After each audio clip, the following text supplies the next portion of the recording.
Auspicia. Clínica García Salinas. Turnos, servicios de salud, guardia activa de pediatría, médicos de guardia. Clínica García Salinas, 25 de mayo 170.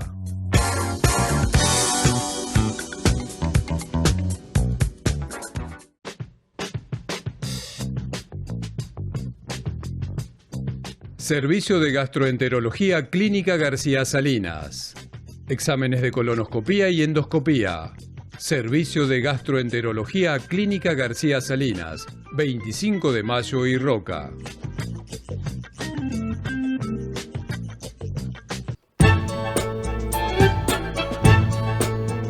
Buenas noches, como todos los miércoles, en nuestro canal 12, canal regional, estamos en este programa Alas de Esperanza.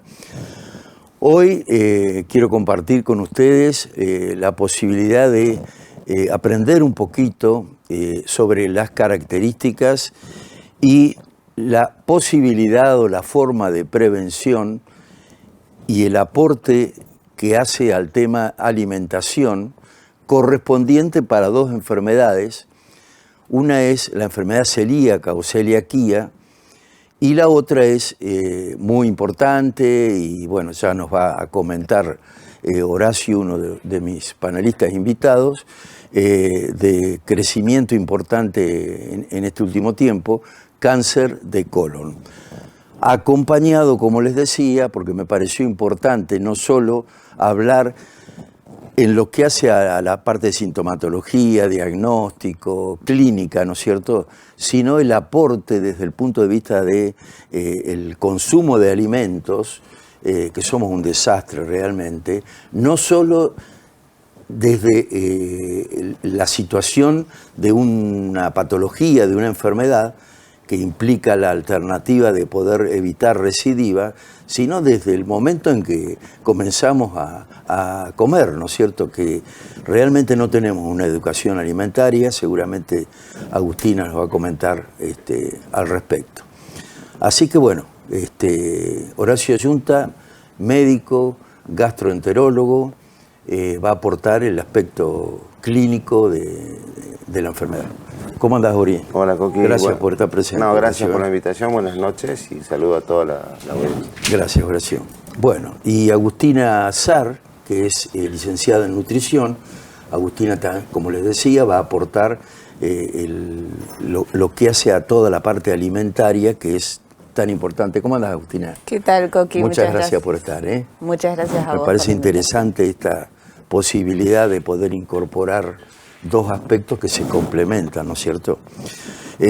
Ori, respecto a lo que es la celiaquía, contanos un poquito qué es la celiaquía, cómo llegás al diagnóstico. Bien, la celiaquía acá vamos a hacer un par de aclaraciones que estábamos hablando con Agustina.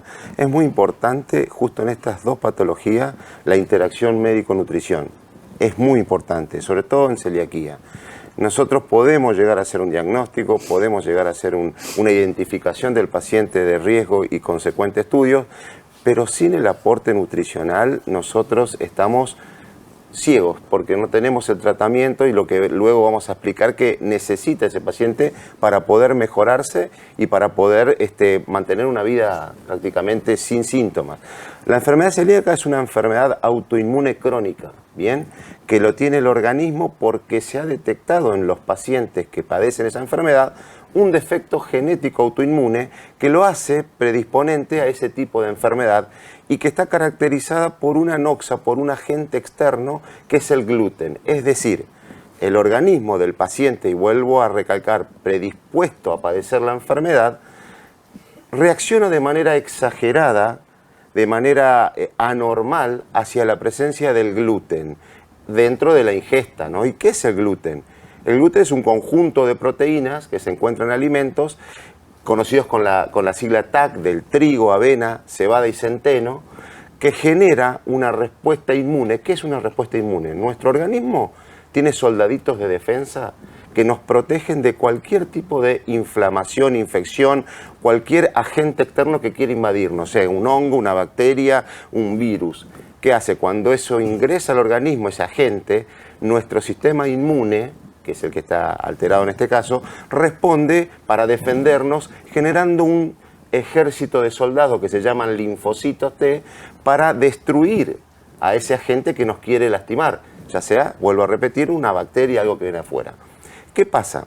En los pacientes con esta predisposición genética, una alteración en el genoma que se llaman en el HLA, DQ2 y DQ8, donde existe esa alteración, agarran cuando ingresa el gluten una proteína de ellos, que es la gliadina, muy difícil de digerir, llega intacta al intestino delgado. Es decir, uno ingresa gluten, se come un pedazo de pan, esófago, estómago, llega al duodeno, que es la primera porción del intestino delgado, y en el duodeno existe un conjunto de vellosidades, se llama, ¿sí? Que son como dedos de guantes, que lo que hace es generar un área de absorción de nutrientes para nosotros, o sea, vitaminas, calcio, hierro, nutrientes que nos sirven para que funcione nuestro organismo. A su vez, esas vellosidades tienen esa forma de guante porque lo que hace es aumentar el área de absorción, para que si uno fuese un tubito, el área de absorción es determinado centímetro. Ahora, si ese tubito uno lo hace como un serrucho, aumenta el área de absorción. Claro. Entonces, la gliadina presente en el gluten se fija esas vellosidades y como existe un defecto genético, claro, nuestra inmunidad dice, entró un agente que nos va a dañar y libera toda esa cascada de defensas que se llaman linfocitos que llegan a identificar la gliadina apoyada en las vellosidades del intestino delgado y comienza el ataque. ¿Qué pasa? En ese ataque indiscriminado empieza a lesionar al propio intestino, a las vellosidades, y se genera una destrucción vellositaria del intestino delgado, como se conoce con el nombre de daño por fuego amigo. Tu propio organismo te está dañando. Eso es lo que vos definiste como autoinmune. Esa es la enfermedad, por eso es una enfermedad autoinmune crónica que se caracteriza al afectar esta zona del intestino en la gran presencia de múltiples síntomas digestivos, como vamos a ver ahora. Perfecto, está muy claro. Horacio, una preguntita para continuar. Crónica no tiene cura, ¿no? No tiene cura porque es una enfermedad genética donde hay el genoma, la fábrica de uno vino fallada, pero se puede controlar. Es de por vida, es crónica, nunca la vas a mejorar. Y yo hago acá un paréntesis, que es muy de la consulta, digamos, popular, del concepto popular, no médico. Y acá Agustina me va a ayudar. Es muy común que venga y dice, yo debo ser celíaco, doctor. ¿Por qué? Porque yo como pan, como fideo y tengo síntomas. Y soy celíaco, pero soy celíaco seguro, porque no hay un día que yo introduzca un pedacito de harina y tenga este síntoma. Entonces, hay que hacer una diferenciación. Por eso empecé diciendo, la enfermedad celíaca es una enfermedad autoinmune crónica, donde hay una alteración genética que provoca, es decir, no cualquiera es celíaco. Claro. Necesitas tener esa predisposición genética. Pero puede tener un cuadro ¿Pero qué de pasa? sensibilidad, ¿no? Hay síntomas. Entonces decís, ¿y qué hacemos con ese paciente? No es celíaco. Eso es lo que se conoce como la hipersensibilidad al gluten, o el paciente que lo que dice es intolerante al gluten. ¿Sí? Es la sensibilidad al gluten no celíaco o intolerante al gluten. ¿Bien? Bien. Ese paciente no tiene una alteración genética que le va a provocar las características de enfermedad. Esto es, no va a tener destrucción intestinal, no va a tener disminución del área de absorción, pero sí va a tener síntomas. Y hay varias características que uno tiene que tener en cuenta. Si yo le hago un laboratorio, que ahora vamos a ver, ese paciente no va a tener nada. No va a dar positivo, claro. Y va a seguir insistiendo, pero a mí me dijo, y va a venir el tercer concepto, pero a mí me dijo un médico, que soy, se van a enojar los alergistas, que soy alérgico al gluten. No existe la alergia al gluten. Como tal, en medicina no existe la alergia al gluten. Hay tres entidades. Una que es la enfermedad celíaca, la otra es la intolerancia al gluten, y por último es la alergia al trigo. No al gluten. Como yo dije, trigo, ¿dónde estaba el gluten? ¿Qué contenía? TAC, acuérdense, trigo, avena, cebada y centeno.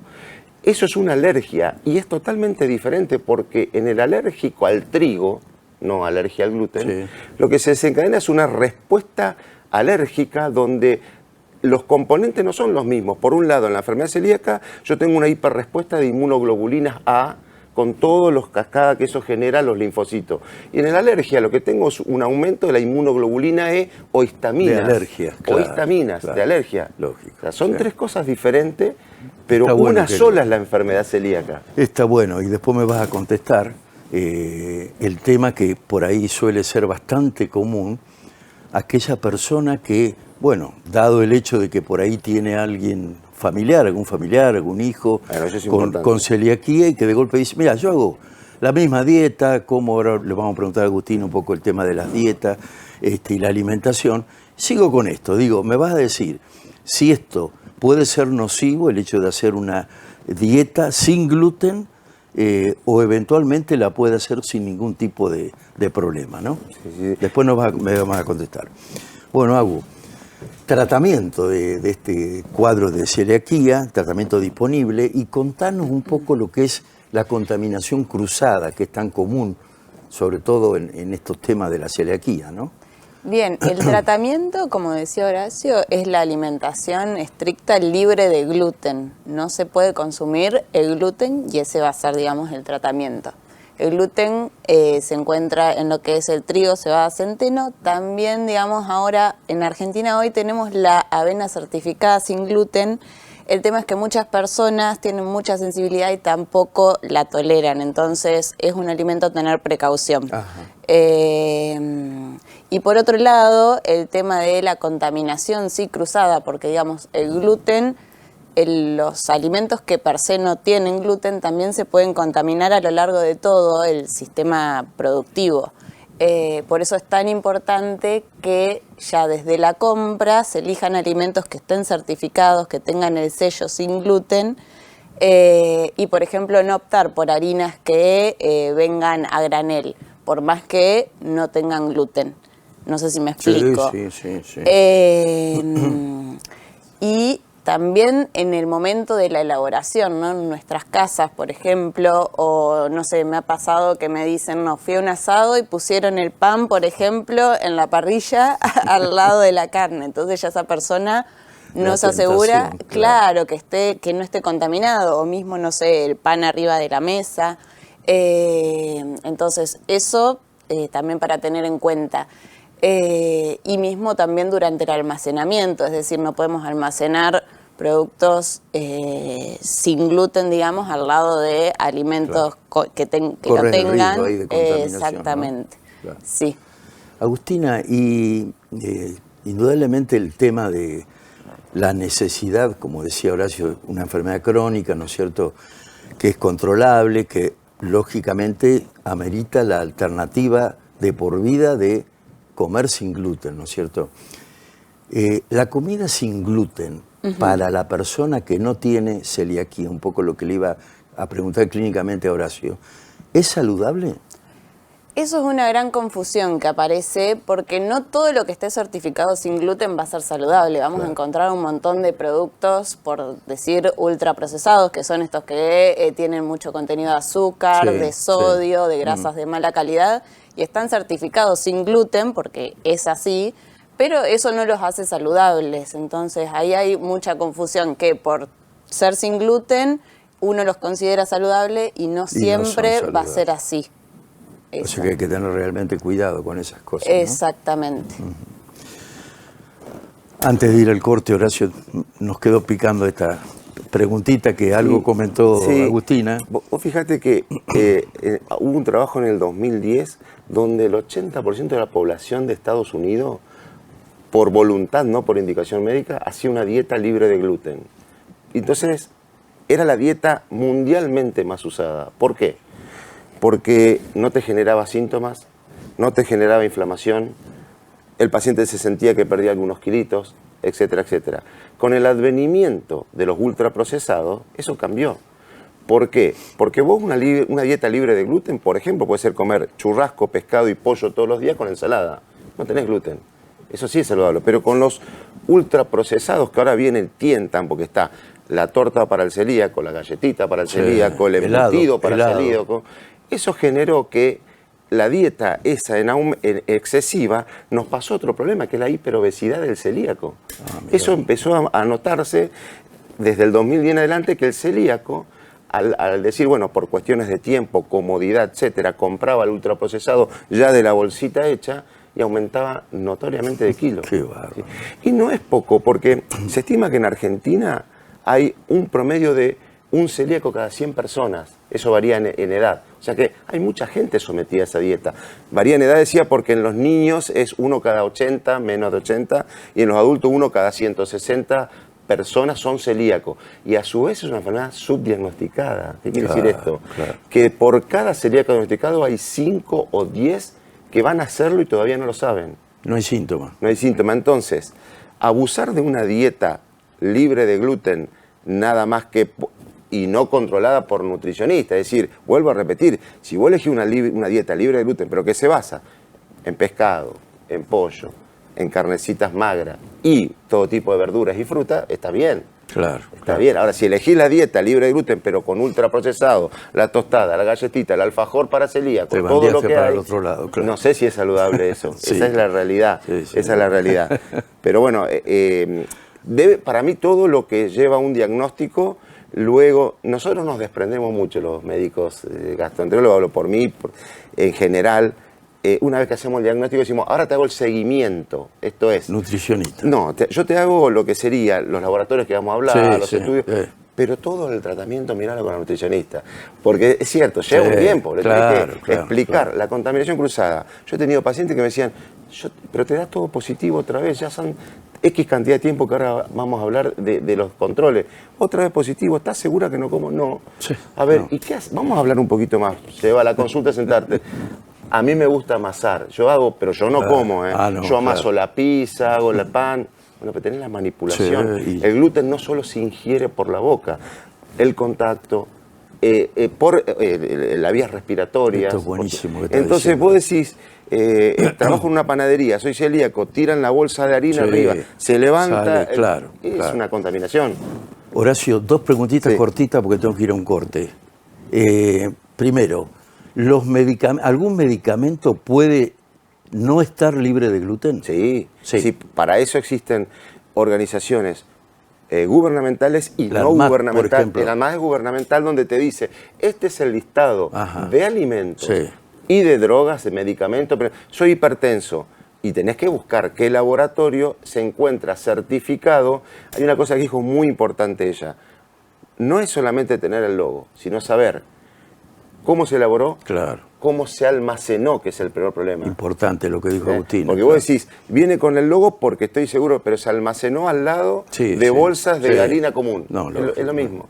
Entonces, ANMAT es una. Y ahí tenés que buscar. Las mismas farmacias te tienen un Vademecum para celíaco. O sea que no cualquier medicamento es para celíaco. Segunda cuestión, cortita también, por favor. Vos hablaste de estas dietas y de golpe tomadas un poco a criterio de bajar de peso, que en definitiva en algunos casos puede generar obesidad. ¿Puede desencadenar una diabetes tipo 2? La enfermedad por sí misma, al ser una respuesta exagerada autoinmune, en un paciente refractario y que genera siempre inmunidad y que a veces tiene controles, al haber tanta defensa autoinmune, puede pegar a otros órganos, como a la tiroides, generar una tiroiditis, como a una hepatitis autoinmune. Al páncreas también. Al páncreas también. Por la insulina, claro. Porque tenemos circulando una gran activación del sistema autoinmune. Bueno, está bueno. Bueno, vamos a ir a una pausa y continuamos con este tema de la celiaquía a nivel clínico médico y a nivel nutrición, alimentación y control permanente. Pausa y seguimos con Alas de Esperanza.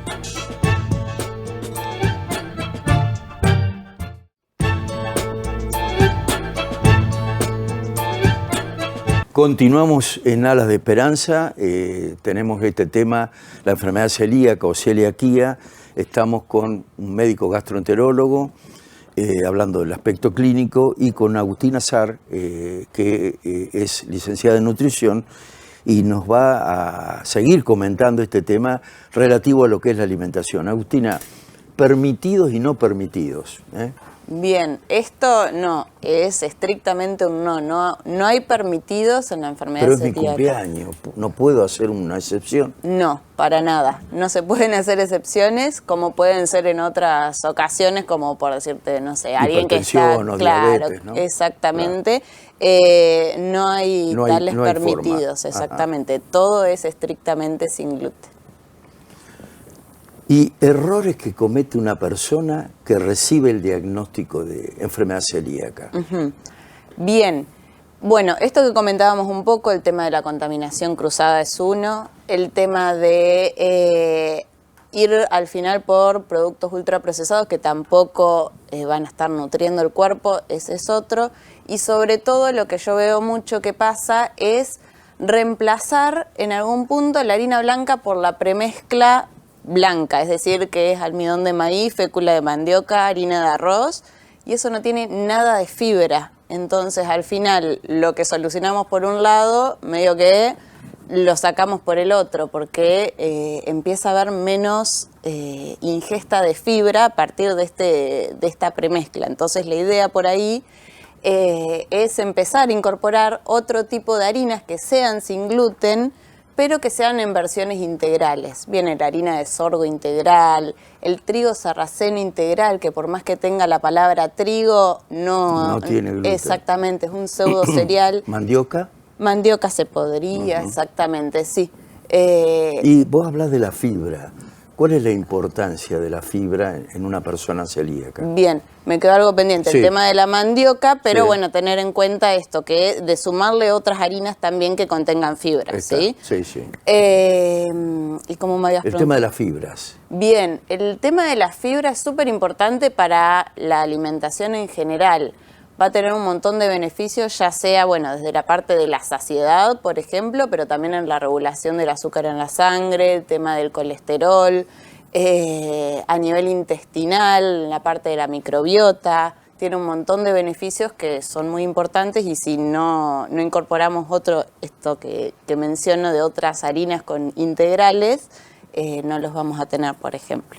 Muy importante esto del tema de la microbiota, como vos decías, la presencia de fibra.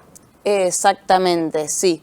La microbiota, digamos, se alimenta de lo que es fibra. No son únicamente los cereales integrales los que tienen fibra, pero sí al lado de un cereal refinado, es decir, de un cereal que se le sacó la parte externa del grano, el cereal integral va a tener mucho mayor contenido de fibra y es muy importante para la microbiota exactamente porque Comentanos qué es la microbiota. Bien. Para aquel que de golpe está diciendo, Bien. ¿tendré esto yo? La microbiota, tenemos, digamos, la microbiota intestinal específicamente, que se va a componer de microorganismos. Y es muy importante que estén en equilibrio porque si hay desequilibrio se pierden muchas de las funcionalidades que cada vez se estudian más, que hay, por ejemplo, sobre la parte de la protección, es decir, el sistema inmunológico. Entonces esa es la parte, digamos, y un montón de otras funciones que cada vez se estudian más la importancia de sobre todo esta parte de la microbiota intestinal, es decir, de estos microorganismos que viven en el intestino. Qué bárbaro, es todo un mundo esto, ¿no? Importante. Y para sumarle, Sí. esa microbiota, ese balance, ese equilibrio delgado que no puede romperse, como dice ella, el intestino no es estéril, existen bacterias, que están en una simbiosis con el organismo. Cuando ese equilibrio se rompe y proliferan las bacterias que no deberían estar sobre las bacterias que a nosotros nos sirven, ¿como para qué? Algo muy importante el no tener fibras y alterar la microbiota, alterar el tránsito evacuatorio.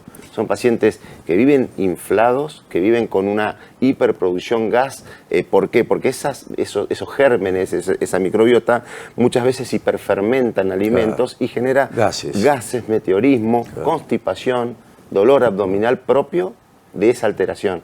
Entonces la fibra te ayuda en parte también a mantener un equilibrio en el tránsito intestinal y evitar eso. Es el tema de la segunda parte del programa, que es cáncer de colon, pero pregunto, Horacio, el tema de las fibras, esta imposibilidad que vos decís de tránsito acelerado, ¿genera algún tipo de riesgo en cuanto a más contacto intestinal con la alimentación, con la comida? Claro, lo que está demostrado es que el aumento en las fibras en la dieta, porque por todo esto mismo, vuelve al equilibrio de la microbiota, no altera el tránsito y la motilidad intestinal, ese aumento en la ingesta favorece a la protección de la aparición de pólipos colónicos, que son luego los precursores. O sea que es protector. Sí, es protector. Es protector, sí. Claro. Sí, siempre. Eso lo vamos a charlar, porque el cambio a ese tipo de dieta es la recomendada. Mira, dos preguntitas. Una, ¿se puede llegar al uso de probióticos para poder resolver este desbalance? Sí, pero volviendo a celiaquía, lamentablemente no existe una pastillita. Se han probado están en estudio mantener una pastilla que haga bloquear la gliadina de manera tal de que no se genere cuando ingresa ese sistema autoinmunitario. Es muy difícil. Estás hablando del sistema inmune. Tendrías que hablar de inmunomoduladores para enfermedades. Es diferente. No existe una pastilla, no existe sí existe tratamientos complementarios, pero no que te van a mejorar la enfermedad celíaca. Esto es, yo tengo un celíaco grave que no genera absorción de vitaminas, ni vitamina D, ni vitamina B12, nada que le va a llevar a otros síntomas como la anemia severa, la osteoporosis, etc. Yo a ese paciente, más allá de indicarle la dieta de la nutricionista, le digo, vamos a tener que suplementarte con vitamina D, vitamina B12, ácido fólico, hierro, pero eso no está tratando la enfermedad. La enfermedad no es que le estoy dando una pastilla para tratar la enfermedad. Estoy subsanando el daño que provocó la enfermedad. Y creo que habíamos hablado de los síntomas. Sí, síntomas, sí. Con respecto a eso, la enfermedad celíaca es plurisintomática, da muchísimos síntomas, pero da de todo. Y lo que tenés que tener en cuenta es que nosotros los dividimos en dos grandes grupos. Los síntomas digestivos, que son en los adultos la diarrea, la fatiga, la irritabilidad, ¿sí? El descenso marcado de peso en Mallorca porque no tenés absorción, ¿sí? Cefaleas, ¿sí? En los niños en general predomina la distensión abdominal, el meteorismo, los ruidos, los cólicos, el retardo en el crecimiento, chicos chiquititos, flaquitos, peticitos, de baja talla. Pero también existen otros síntomas, como los síntomas extradigestivos, como la piel, ¿sí? Las dermatitis herpetiforme, que por sí solo hace diagnóstico. ¿En los chicos o en el adulto? En el adulto y en los chicos, en los dos. ¿Caída del cabello? También pérdida de debilidad de faneras, piel, uña, debilidad en las uñas quebradizas, caries, embarazos, abortos espontáneos, embarazos complicados, infertilidad, ¿sí? Parestesias, que son como la sensación de pinchazos en los miembros inferiores, y en los casos más graves de celiaquía, trastornos en la marcha, la ataxia. Sí. Es una enfermedad que inclusive puede generarse una sospecha con un laboratorio y decir, mira, tengo alteración de las enzimas hepáticas, por ejemplo, y no tengo otra causa que lo justifique. Hay que estudiar celiaquía. ¿Sí? Y desde ya, en pacientes con predisposición, esto es, hoy nombraste pacientes con familiares de primer grado, se busca directamente, sin síntomas o con síntomas, personas que ya tienen una enfermedad autoinmune persistente, colitis ulcerosa, tiroiditis Hashimoto, hepatitis autoinmune, enfermedad de Crohn, esas cosas también. En pacientes, ¿cuáles son otros pacientes predispuestos? Los pacientes con una alteración genética como el síndrome de Turner o el síndrome de Down, ¿sí? También tienen. ¿Y problemas de tiroides? Y la tiroiditis, hipotiroides, también te obliga a estudiarlo. A sospechar que Sí, claro. Siempre que haya una enfermedad autoinmune persistente, uno debería pensar diabetes tipo 1, por ejemplo. Claro. Debería pensar que tiene que estudiar a ese paciente. Oris, hablando un poco de este tema de la microbiota y demás, una pregunta. El consumo de antibióticos así en forma desmedida y sin receta médica, ¿puede generar esto? Sí, puede alterar la microbiota, el consumo. Ahí viene que por ahí en pacientes que están expuestos a tiempo prolongado de antibiótico por enfermedades persistentes más graves, como por ejemplo tener que estar 20, 30 días en un antibiótico determinado, puede haber una incidencia y uno debería usar prebióticos para tratar de asegurarse esa flora, ese equilibrio. Claro, mantenerlo, ¿no es cierto?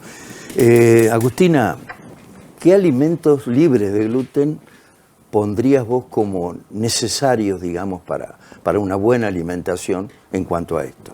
Bien, a mí me gusta categorizarlos, digamos, en grupos, lo que son los vegetales, las frutas, las legumbres, los cereales integrales que se puedan, como esto que decíamos del tema del trigo sarraceno, del sorgo, los frutos secos, las semillas, aceite de oliva, palta, carnes, sobre todo las carnes, el pescado, que no lo tenemos tan incorporado, el pollo, los huevos, todos esos serían unos... Ideales, ¿no? Ideales, recomendables. Exactamente. Claro. Vos armás todo en base a tu gusto, digamos, en el sentido de lograr como Obviamente, todo, ¿no? Claro. Exactamente. Después de eso derivarán las preparaciones que uno quiera. Voy a hacer otra consulta donde me den lo que me gusta, dice, ¿no? Claro. Como enfermedad celíaca. Agustina, te quería preguntar algo que lo he leído en algún momento. Quizá te haga una pregunta que esté disfrazada en lo que hace al nombre, ¿no? Pero he escuchado hablar un poco del gluten oculto. O sea que hay alimentos, quizá más los procesados por ahí, que aparentan no tenerlo, pero que de alguna manera aparecen. Eso por un lado. Y segundo, si hay una cantidad indicada mínima de gluten o eventualmente la presencia, creo que algo comentó Horacio recién, con poquito nomás, contaminación cruzada a través de pequeñísimas cantidades de gluten ya te genera una vuelta atrás en el tratamiento. Sí, exactamente. No, pequeñísimas cantidades no se puede, es esto que decíamos. Sí. Y la forma de garantizarnos, que va de la mano de la otra pregunta que me hacías, sí, es esto de que tenga el sello que está sin gluten y después, obviamente, mantener las medidas higiénicas como para que eso se mantenga sin gluten. Pero no se tolerarían, digamos, pequeñas cantidades en la persona, exactamente. Nada, claro. Y el tema del gluten oculto, la forma de garantizarnos es esto, elegir productos que vengan sellados, es decir, envasados que estén ya cerrados y que contengan el sello de Hay veces que, por ejemplo, hay aderezos para ensalada, ketchup, saboras o todos estos elementos, incluso se hablaba en algún momento de papas fritas saborizadas, ¿no? Que de golpe pueden llegar a tener, sobre todo hablaban de las que vienen de otros países. ¿Es así? Esto es... Habría, o sea, si yo tengo el sello, yo me lo garantizo. Si no, no tengo forma de garantizarme que eso no tenga gluten. Tiene el sello, ¿no? Exactamente. Yo no tengo otra forma de garantizarme que ese alimento viene sin gluten, porque se puede haber contaminado esto que decíamos también en el proceso de elaboración. Claro. Ahí está el tema. Que ya se contaminó. Horacio, dos cositas.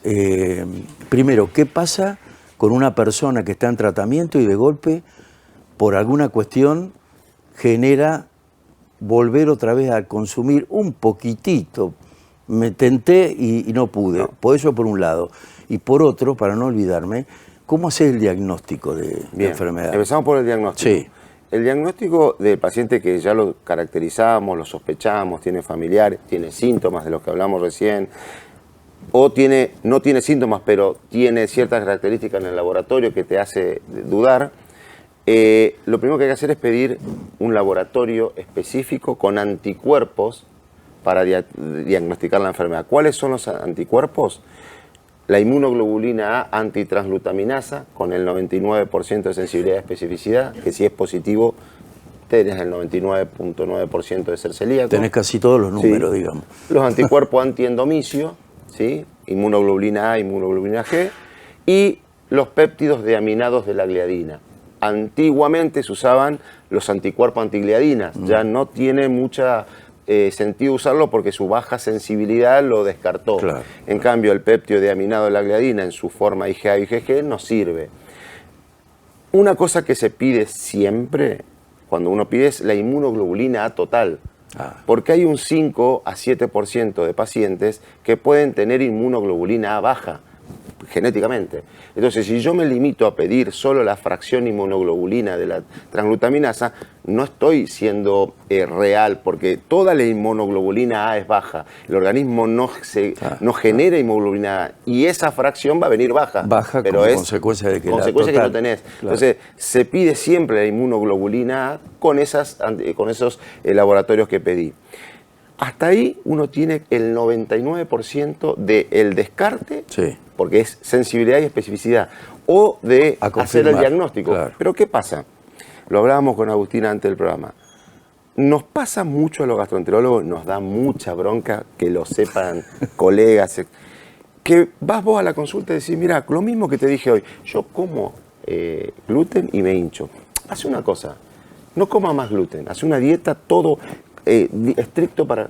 Venís al mes y medio y dices, soy celíaco, era eso. Claro. Bien, entonces anda al gastroenterólogo que te haga el diagnóstico. Ya está. Yo ahí no tengo posibilidad. O sea, que hay algo que es claro en las guías.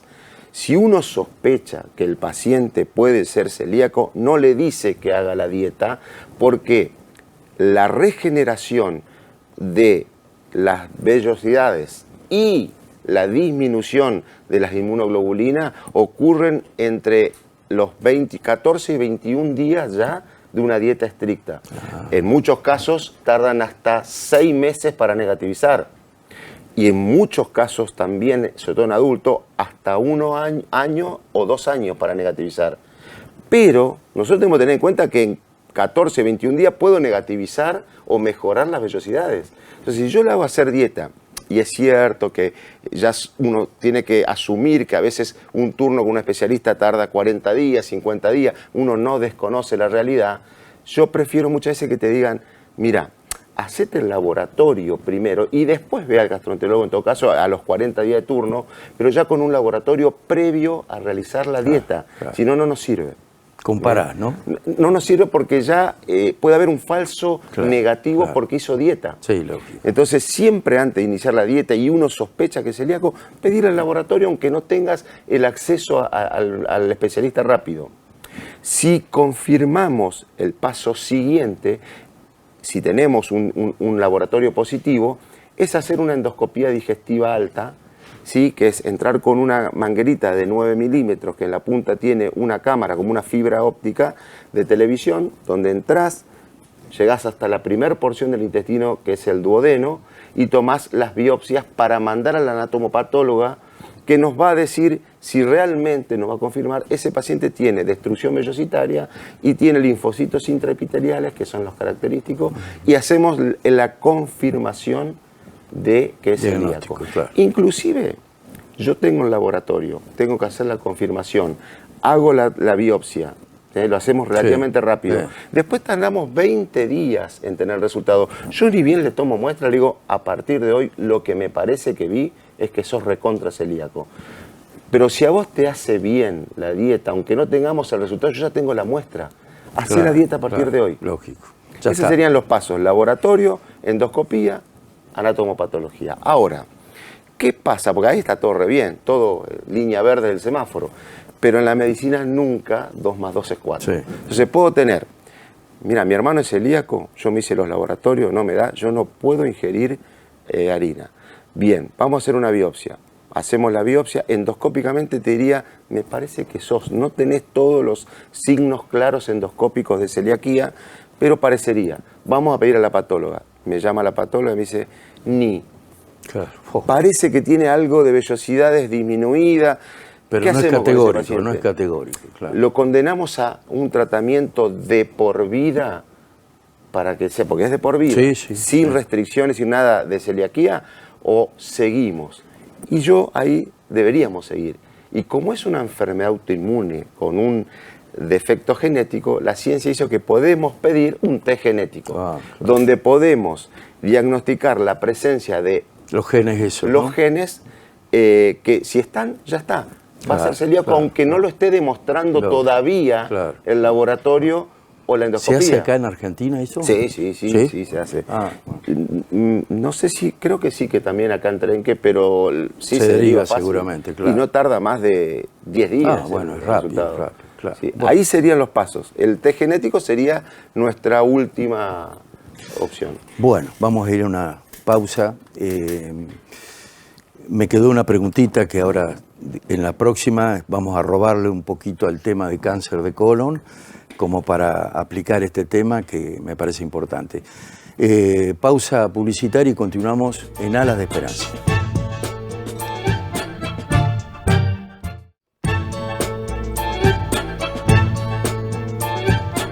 Continuamos en Alas de Esperanza, estamos con Agustina, Horacio, tratando la enfermedad celíaca, que ya se nos acaba.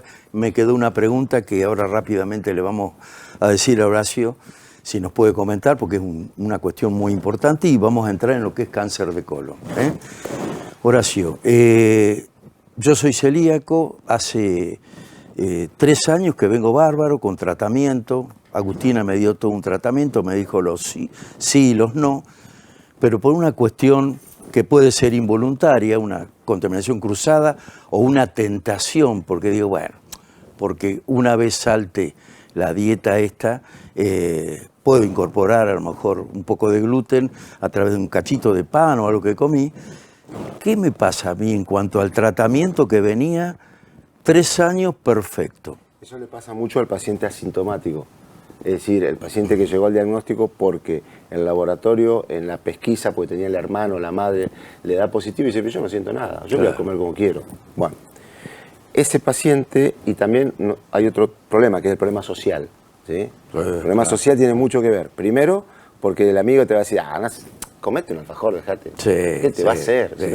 Y lo otro también es que no nos olvidemos, es un tema corto, no quiero polemizar ni entrar, de que con respecto a la canasta básica, si uno se limita a la comida, como dijo Agustina, carnes, pescado, pollo, frutas, verduras, frutos secos, aumenta hasta un 35% más del valor del paciente que tiene que comer eso, que el paciente de una canasta básica normal. Y si uno usa los ultraprocesados ya elaborados, con que viene el pionono para celíaco, el alfajor, hasta un 150% más que la canasta normal. No eso reconocido existen, en ningún lado. Lo hago cortito nomás, 3 o 4 ayudas. PAMI tiene una, que es el bono, la tarjeta.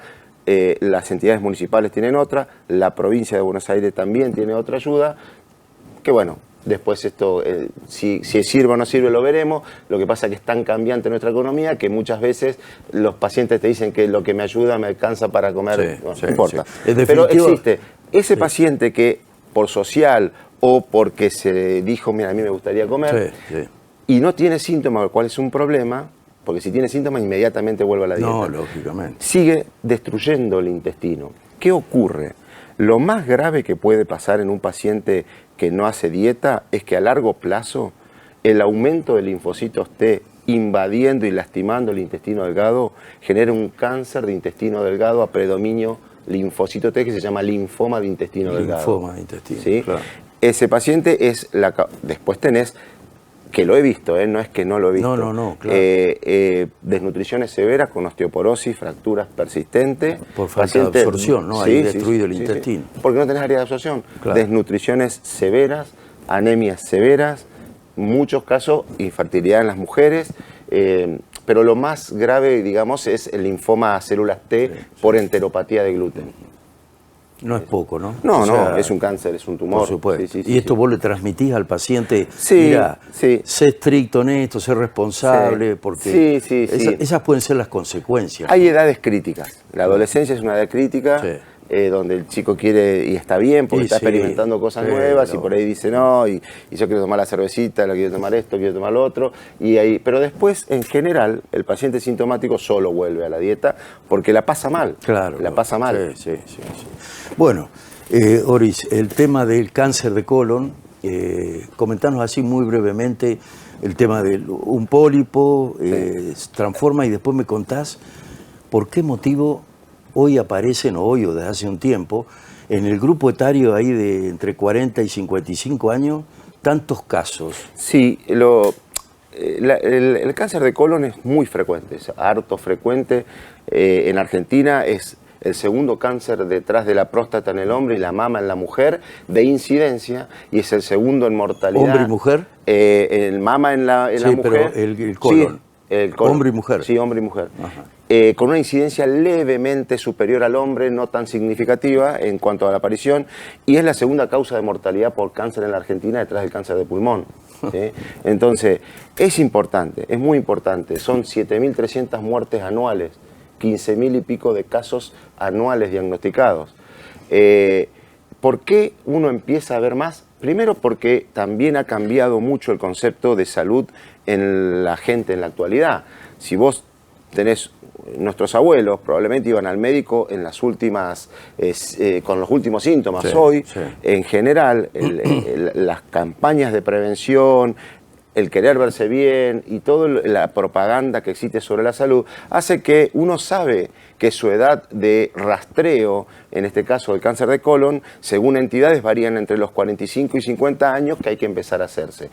Me sorprendió mucho porque nosotros nos guiamos por una guía realizada multidisciplinaria en el 2013, donde la edad hasta el momento sigue siendo de 50 años, pero esperaba la pregunta, debido a que en julio de este año hubo una presentación en la revista la New England y en el Lancet sobre que la colonoscopía, que es nuestra herramienta diagnóstica, no mejoraba es un estudio que se llamaba Nordic, que mostró que no mejoraba la mortalidad.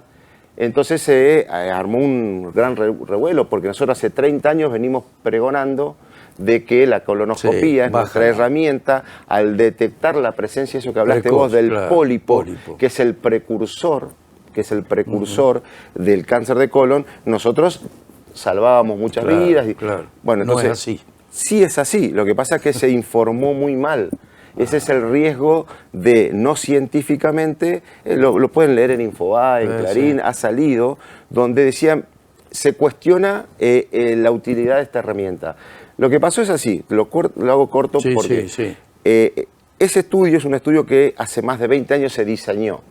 En ese estudio, cuando hace 20 años se diseñó, se eligió cuánta cantidad de personas necesitábamos para que sea representativo el estudio. En ese momento, hace 20 años, se determinó que tendrían que ser entre 85.000 a 82.000 personas. Se hizo un rastreo de ese número de gente y ese es el primer error. Si uno ve de hace 20 años atrás a la actualidad, la mortalidad por cáncer bajó. O sea, que ya no es un estudio que quedó bien, es un estudio que quedó chico. Quizá ¿Y por qué bajó? La muestra más grande, quizás. Claro, tenía que haber sido más grande. Claro. ¿Por qué bajó? Bajó porque tenés mejores aparatología, mejores cirujanos entrenados para operar, la laparoscopía en los mejor últimos alimentación. años, mejor alimentación, diagnósticos precoces. Acabamos de hablar de que la gente viene a los 45 a hacerse el estudio. Y más educación en la gente, Horacio. Y la educación. Claro. En segundo lugar, ese estudio invitó a esas 82.000, 83.000 personas, pero solo el 40% accedió a hacerse la endoscopía. Es decir, hay un 60% de personas que no se la hizo. Claro. Entonces ya ahí también falla eso. Hay sesgo ahí. Y por otro lado, y el tercer punto, es que no hubo seguimiento. ¿Qué pasaban con los que se hicieron la endoscopía y encontraron un pólipo? ¿A cuánto tiempo lo seguiste? No lo hablan. ¿Se volvió a controlar a los 2, 3 años? Tampoco lo hablan. Entonces, es un estudio que está sesgado de información. Es un estudio que quedó chico para el muestreo. Entonces, ¿qué se resolvió? Agarraron los 42% de personas que fue, y en esas personas que se hicieron el diagnóstico bajó más del 50% la detección, aumentó la detección de cáncer y bajó más del 50% o sea la mortalidad. El objetivo estaba cumplido, ¿no? Ahora, y sigue siendo... Perdóname lo que voy a decir, ¿no? Capaz que es una agresión, pero yo digo, muchas veces estos estudios se hacen en forma dirigida, ¿no? Mira, yo lo estuve leyendo, ese estudio no tiene intereses económicos de una empresa y no tiene intereses económicos por lo menos de un gobierno. Sí, esto es, no te olvides que la política de salud pública hace que se hagan todos estos programas. Claro. Entonces, ¿pero vos crees que hay ignorancia de parte de quienes armaron esto? Para mí hay una mala información y Habló el doctor Luis Caro de la Sociedad Argentina de Gastroenterología y otros médicos de Endiva y opinan lo mismo, ¿no? Creo que hay desinformación. Muchas veces se tiran noticias así, bombas, decir, che, la colonoscopía no sirve. No, claro. Pero la realidad es que la colonoscopía sigue mostrando que disminuye hasta más del 50% el riesgo de muerte por cáncer de colon. Y es una de las herramientas que tenemos para el diagnóstico. Estadística científica. Sí. Existen otras, como el test de sangre oculta fecal, claro. Pero la colonoscopía con mucho esa menos sensible, ¿no? El test de sangre menos oculta. sensible y con un corto tiempo de... Por ejemplo, en Estados Unidos lo hacen cada 3 años, acá está cada 1 año. Pero como screening así en campañas puede servir. ¿O? Lo que pasa es que también cuando uno hace una política de salud también tiene que haber costo y accesibilidad. Sí, claro. Nosotros acá tenemos accesibilidad a la colonoscopía, Argentina en general tiene. En otros países no hay tanta accesibilidad a una colonoscopía. Claro. Entonces, dependiendo de la región, por ahí a ver, vamos al impenetrable de la selva en Bolivia. Y seguramente tienen más a mano hacer un test de sangre oculta que una colonoscopía. Obvio, entonces, cualquier método demostrado científicamente que sirva como rastreo es útil. Bueno, claro. Bueno, Agustina, alimentación para evitar el riesgo, para bajar el riesgo, no evitarlo, ¿no? ¿A qué apuntaría? Cáncer de colon. Fundamentalmente a la ingesta de fibra. Sí. O sea, la recomendación para mujeres es entre 25 y 30 gramos y para hombres entre 30 y 38. Pero bueno, o sea, una forma que yo digo práctica es asegurarnos que en todas las ingestas haya fibra. Ahora, ¿qué alimentos tienen fibra? Claro. Vamos a encontrarlo fundamentalmente en las frutas y en las frutas con cáscara. Por ejemplo, yo voy y te digo, Agustina, mira, fui diagnosticado con cáncer de colon. Quiero que me hagas una dieta o quizás te voy a plantear esto antes. Mira, me hice una colonoscopía, me dio negativa, pero quiero de alguna manera prevenir. ¿Me haces una dieta para tratar de que el riesgo mejore o no sea tanto? Sí, sobre todo... ¿Qué me decís? Armame una dieta, a ver. Bien, bueno, va a depender obviamente de un montón de factores, por supuesto, ¿no? Sí, pero fundamentalmente yo digo mucho esto para la prevención, por esto de que el tema de la fibra va a permitir el mejorar el tránsito intestinal. Tenemos la fibra soluble y la fibra insoluble, ¿sí? La fibra insoluble está más en lo que son los vegetales y la fruta con cáscara, porque está justamente en la cáscara de la fruta, y después la fibra soluble, que es esta que va a, digamos, a atrapar el agua, ¿sí? Que la vamos a encontrar, por ejemplo, en lo que son las legumbres, lo vamos a encontrar en la avena, en la manzana, ¿sí? Entonces, la idea cada una con su función, pero todo esto va a mejorar el tránsito intestinal. Claro. Ahora, la soluble es la que atrapa el agua, como vos decís, ¿no es cierto? Exactamente. ¿Cuál es el efecto a nivel de prevención o a nivel de tránsito más acelerado y la comparativa respecto de la fibra no soluble? Bien, la fibra insoluble, es decir, va a acelerar el tránsito. Acelera el tránsito. Vegetales, exactamente, decía, ¿no? Vegetales, sobre todo, sí.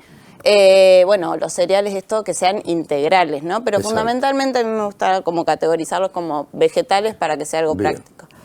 Y después, en cuanto a la fibra soluble, es esta que atrapa agua y permite aumentar el volumen como de la materia fecal, ¿sí? Entonces esto también, además tiene otros beneficios, esto que mencionábamos hoy, el tema de regular mejor el colesterol, mejorar la regulación de azúcar en sangre, entonces no solamente para una prevención del cáncer de colon, sino también para otras Es decir, que las dos serían de utilidad. Exactamente, las dos serían de utilidad. Por ejemplo, dame un ejemplo común de una dieta completa, digamos, en lo que hace al cuidado, a la prevención del cáncer. Bien. Sobre todo esto, asegurarnos en todas las ingestas fibra. Entonces, por ejemplo, en lo que es el desayuno, podríamos elegir alguna fruta que tenga cáscara.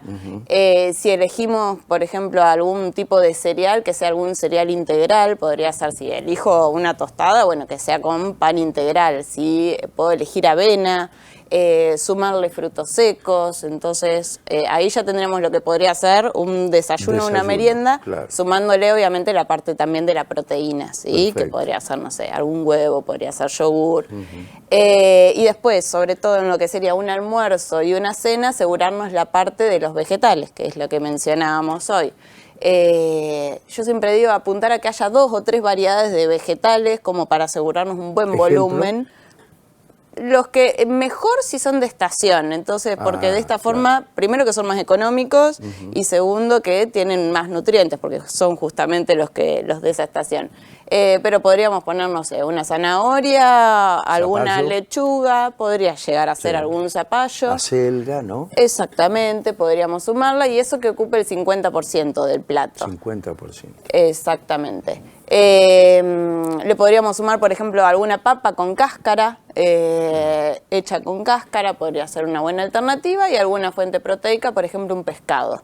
Eso ¿La podría... cáscara aporta fibras también de la papa? Exactamente. Sí, o sea, todo lo que son los vegetales van a tener fibra y la papa, digamos, si bien su principal aporte va a ser de hidratos, la parte de la cáscara nos va a sumar un poquito de fibra. Entonces, en caso de que la elijan, Claro. pueden preferirla con cáscara. Y si no, yo siempre digo el tema de las legumbres, de sumar legumbres como fuente de hidrato y de proteína, pero fundamentalmente esto también de fibra como parte del plato. Entonces podríamos poner vegetales, alguna legumbre y alguna proteína, sobre todo, por ejemplo, esto de priorizar el pescado, que tenemos tan poquito consumo.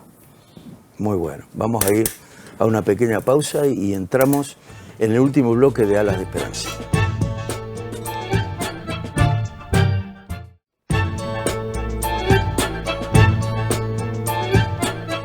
Bueno, continuamos en Alas de Esperanza, último bloque de este programa que abarcó enfermedad celíaca o celiaquía y estamos justamente en la última parte de cáncer de colon. Agustina Sarr como licenciada en nutrición, Horacio Ayunta, médico gastroenterólogo. La idea era no solo conocer algunos aspectos ligados a la enfermedad, sino aportes rutinarios que usted pueda entender y que pueda llevar a cabo de alguna manera, porque esto también es educación para la salud, que un poco ese es el objetivo de todos los que estamos acá en la mesa, ¿no? Horacio, te iba a preguntar un poco, primero síntomas relativos al tema del cáncer de colon y después algunas pautas, por ejemplo, ligados al consumo de alcohol, tabaco, el tema del ocio, o sea, la educación, la parte física y la alimentación, que serían los 3 parámetros, y los controles, lógicamente, ¿no? Mira, la enfermedad, el cáncer de colon, básicamente uno espera en general síntomas de orden bajo, decimos nosotros, es decir, dolor abdominal, trastornos evacuatorios, un paciente que venía haciendo toda su vida determinada cantidad de veces, determinada forma de materia fecal, resulta que en los últimos 3 meses tiene 10 veces más deposiciones, en vez de tener una tiene 7, 8, va cada rato al baño, las heces no son iguales, han cambiado sus características, son blandas, son diarreicas, tienen moco, tienen sangre, entonces eso sí es algo que tiene que hacer consultar sí o sí al médico, porque probablemente eso derive en un estudio para determinar si existe alguna patología o no. Sobre todo el paciente se asusta mucho con el sangrado. Claro. Muchas veces se resuelve en el consultorio con un examen físico, viendo si son hemorroides o no, pero en la gran mayoría de las veces, si el paciente está cercano a los 40, 50 años, uno en general va a terminar haciendo un estudio. Por otro lado, hay situaciones que no te dan síntomas y de repente viene un paciente que dice, yo no tengo dolor abdominal, no cambié la forma de ir al baño, voy todos los días igual, pero en el laboratorio determinadas cosas me vinieron mal, como por ejemplo, tengo una anemia muy importante que no sabemos de dónde viene. ¿Por qué? El colon derecho en general no da síntomas porque es grueso, se dilata mucho. Es el ascendente, ¿no? El ascendente, el ciego y el colon derecho. Claro. En general, cuando da síntomas es una lesión más grande. En cambio, el colon izquierdo, como es chico, da síntomas más temprano, porque la ocupación de la luz intestinal es más rápida. Pero el colon derecho puede seguir sangrando persistentemente y generar anemias que a veces no se llegan a explicar con otros estudios. En ese caso también es un paciente que, por el hecho de tener esa característica de tener anemia, tiene que ser estudiado. ¿sí? Perdóname que te corte en esta oración, más allá de que esto es patrimonio del médico de la consulta, pero digo, la sangre en materia fecal, si es de colon derecho, que está un poco más lejos, respecto al sigmoideo, que es el más cerquita, ¿cambia el color? Hasta el colon izquierdo generalmente sale roja, rutilante. Claro. Cuando ya pasa para el lado derecho, en general es más oscura, más negra, claro. Y si viene del tubo digestivo alto es negra, como alquitranada. Claro. Eso en general es así. Lo que no podés diferenciar es si es de colon sigmoideo o hemorroides. De recto claro. o un cáncer de recto. Un cáncer de recto, ¿sí? Claro. Porque las hemorroides, hasta el canal anal uno los puede examinar, claro. Pero más allá de eso ya te quedas corto y necesitas una visión directa de la parte de la luz intestinal y recto. Está bien. Ese paciente sí o sí va a un estudio porque apareció con síntomas. Pero ¿qué pasa con el paciente que no tiene síntomas? Y que no tiene ni anemia, ni siquiera. Y ese paciente está establecido que entre los 45 y 50 años debe tener su primer colonoscopía de rastrillaje. Y como es una enfermedad crónica, es una enfermedad que tiene un crecimiento lento, claro. Que hasta 10 años, el paciente, si tiene una muy buena colonoscopía, no le encontraron nada, no tiene antecedentes familiares, se puede hacer en 10 años. Ahora, si por ahí la limpieza no fue de todo correcta, tiene algún antecedente o se le sacó un pólipo, ese tiempo se achica. ¿Sí? Se hace seguimientos más cortos. Es decir, vos tenés el paciente asintomático que le haces y el asintomático que ya pisó los 45 años.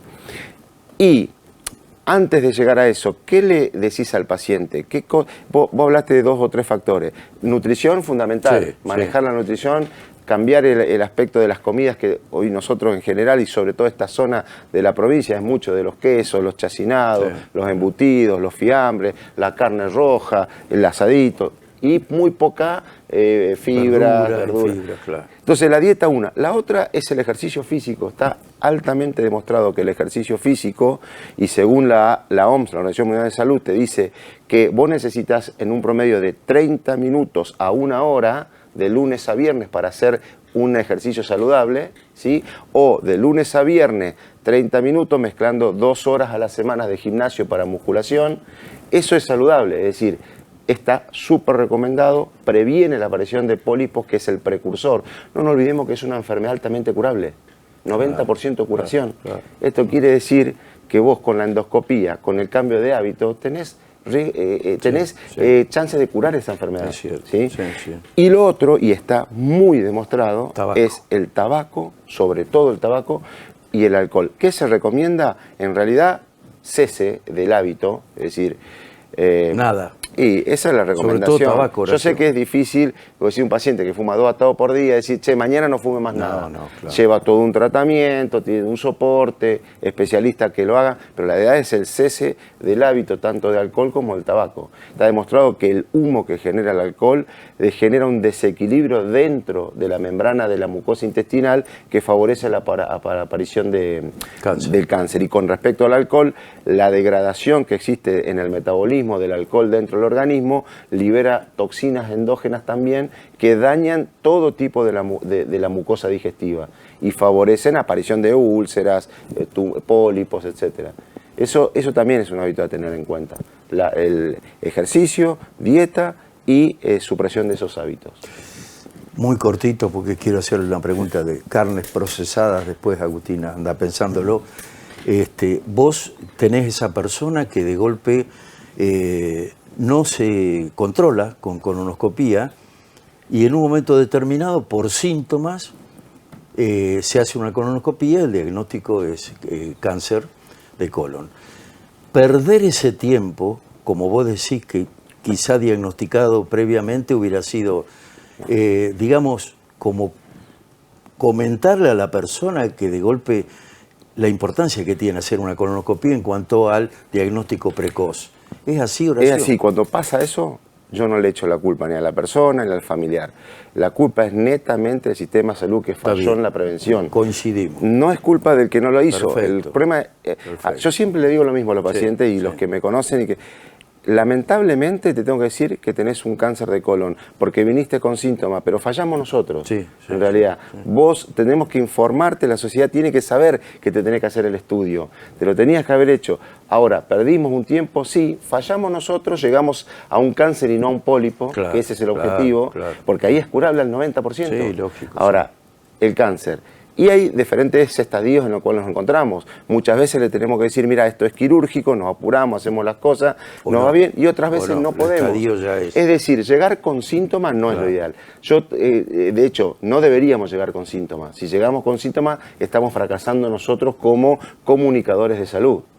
No deberíamos. Sí, estoy de acuerdo.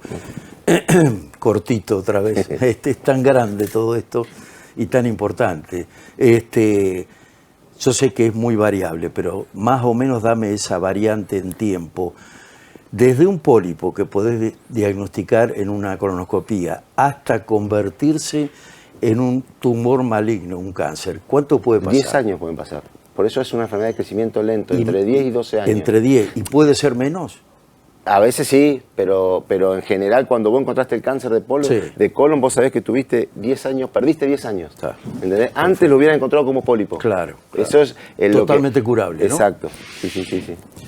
Agustina, carnes procesadas, también está la alternativa de prevención y de cuidado, ¿no? Exactamente, sí. Antes quería sumar a lo que decía Horacio, el tema de la hidratación, también fundamental dentro de lo que es la alimentación, tenerla en cuenta, y hidratación con agua, no con gaseosa, no con agua saborizada, ni con jugos, sí, hidratación. Y agua es mejor combo. Agua. Exactamente. Fibra y agua, que ya habló de la soluble y no soluble, es el mejor combo para el funcionamiento del colon. Ajá.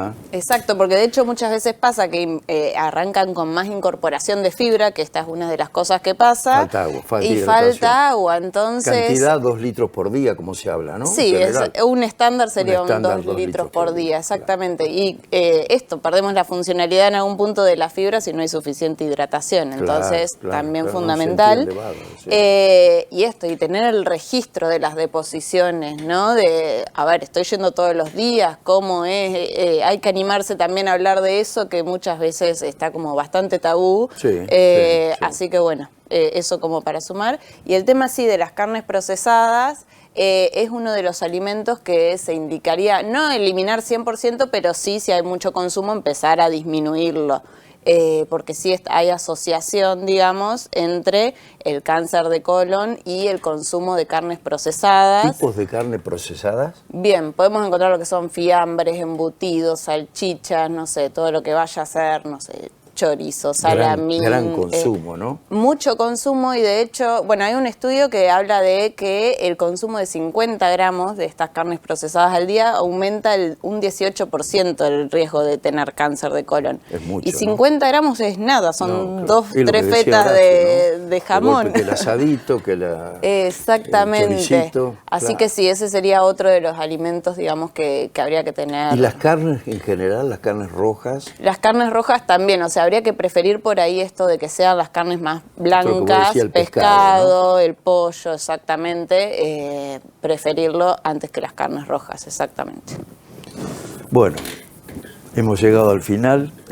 Yo sigo siempre, lamentablemente, porque me engancho mucho en el tema, pero bueno, me gustaría un poco el aporte cortito final, Ori, relativo a este tema, sobre todo para la gente que está viendo, ¿no? Yo creo que el objetivo cumplido es saber que en Argentina existe un programa de detección de cáncer de colon, en todo el mundo lo existe, pero nosotros lo tenemos incorporado,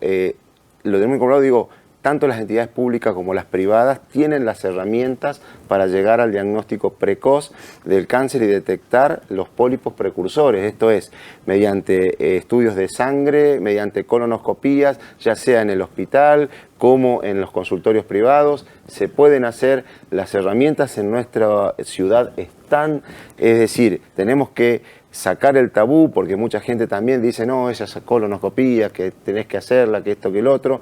En realidad forma parte de los controles periódicos de salud en personas mayores de 45 años. Las guías nuestras dicen 50 años. ¿Por qué digo 50 años?